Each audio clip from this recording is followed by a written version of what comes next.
And just big old American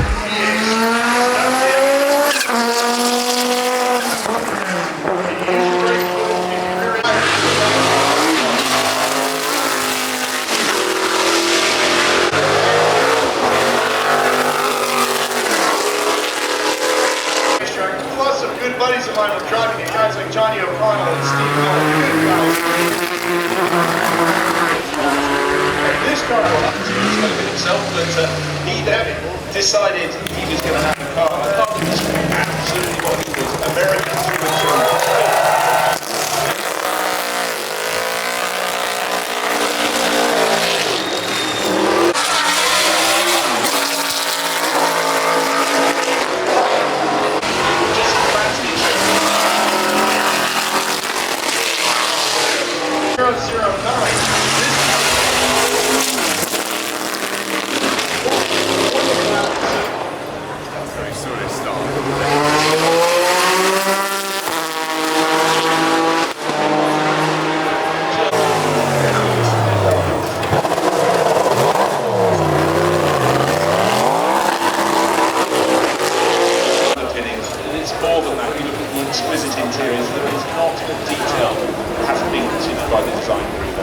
They have a very simple philosophy. It's just a handful of words and it sums up everything that is Singer. A relentless pursuit of excellence. And when we've seen their banners unscrolled before, and along the bottom it says 3 words: everything is important. You know, we haven't seen Singer really go racing, have we? No, we haven't. Do we think, just for discussion point here, as we watch these beautiful cars roll up the drive, do we think that maybe down the road it's something they will want to do, need to do, to continue to develop the Singer brand? I think motorsport is never far from people's minds, and let's just say that the standalone event for Willow Springs next year for the GRRC of America, that's in California. They'd acted, they're just massive pistols. Nothing this way. Using the provided And actually achieve the highest speed possible using all of that.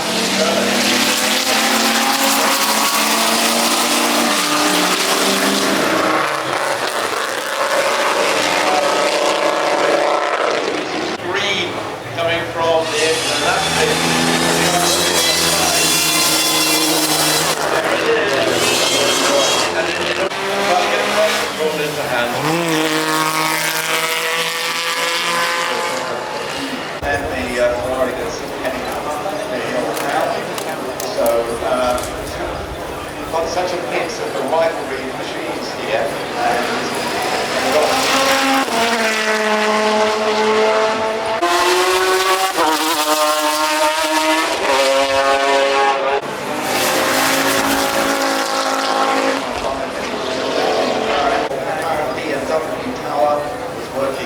Okay, aber die Pumpe läuft doch immer. Eigentlich wollte ich nicht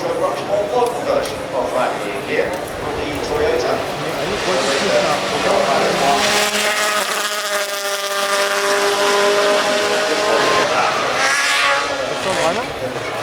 Ja, warte mal.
special merino frank heating. And their interiors bespoke by Bohema. The 911 ELS Turbo, which is turbo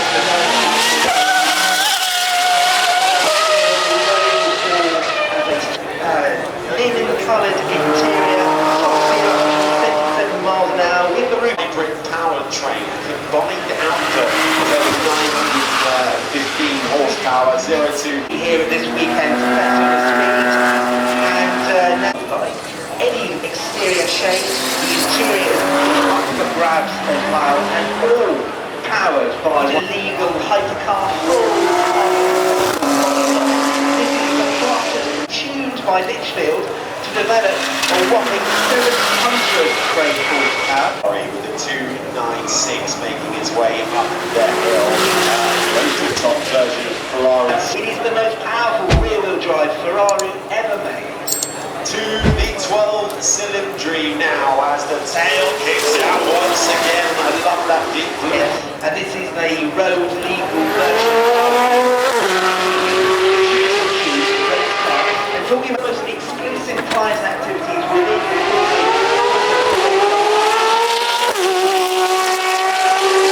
the Festival of Speed, continuing to do so this year.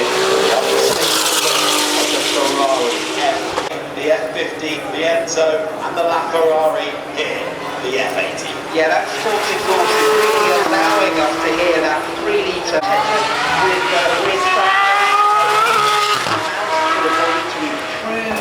Down on the Aston Martin Valhalla as it kicks up a bit of the dust on the inside of. Yeah, big car this for Aston Martin. Like you say, it's first about 6,000 engine gets some extra cooling.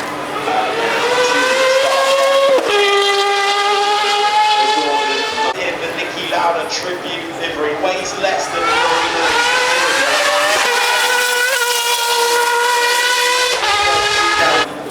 Now fancy a radical two-seater, well look no further than this from Mercedes in the AMG exclusive Mythos.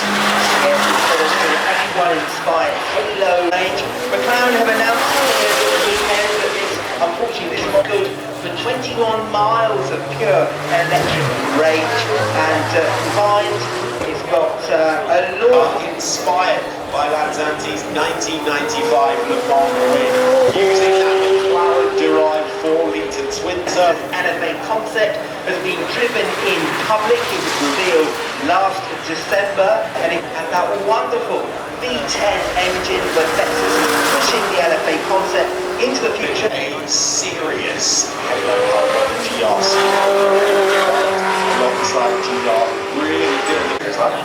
Exactly. I think actually we've hit the nail on the head. We're not going to call this something like that again. It's more special, and the fact that he's getting his own moment here, 30 years on after that World Championship, again is super special. So he got 8 wins during that year, and 8 crucial wins they were. And he's just not that sort of normal character you expect from a world champion, does he? And I think he's so humble, but he hides a real true grit underneath it. Yeah, and he's got some great stories, as many did the drivers from that time, but he's had to work more as a dog-eat-dog world, and if you just don't get things right, just don't get things correct and aligned, then your opportunities are gone, and Damon knew that he had that opportunity, and he seized it. And I think you're right, and Graham, Damon was coming through the ranks, so he didn't really have Graham helping him, and if anything, it was a weight above him, wasn't it, to sort of live up to his father's achievements. Yeah. Obviously he's going to be in there, and we've said with his family, with Karun, don't know what Karun's going to ask, maybe he's going to dive into some questions about, you know, as you touched on his father, but I think it's probably, from us watching down here, it'll be emotional for us as well. I've raced against his son, Josh. We were in the same team as each other many years ago. And you know, Damon was always there giving support and passing on his knowledge, but also knew when it was time for him to step back and let Josh do his own thing. And I think that is just from being humble trusting his son when he's out up racing, but also just passing on sort of that knowledge and having lived that experience of being a racing driver. A fantastic achievement. 30 years we're celebrating here today. And let's take a look back at that 1996 Formula 1 World Championship. In 1996, Damon Hill didn't just win the title, he fulfilled a destiny. It was a season of pressure, of expectation, a season carried by talent. Williams produced the car, BMW was the class of the field. Damon Hill had the resolve to turn it into a world championship. Race by race,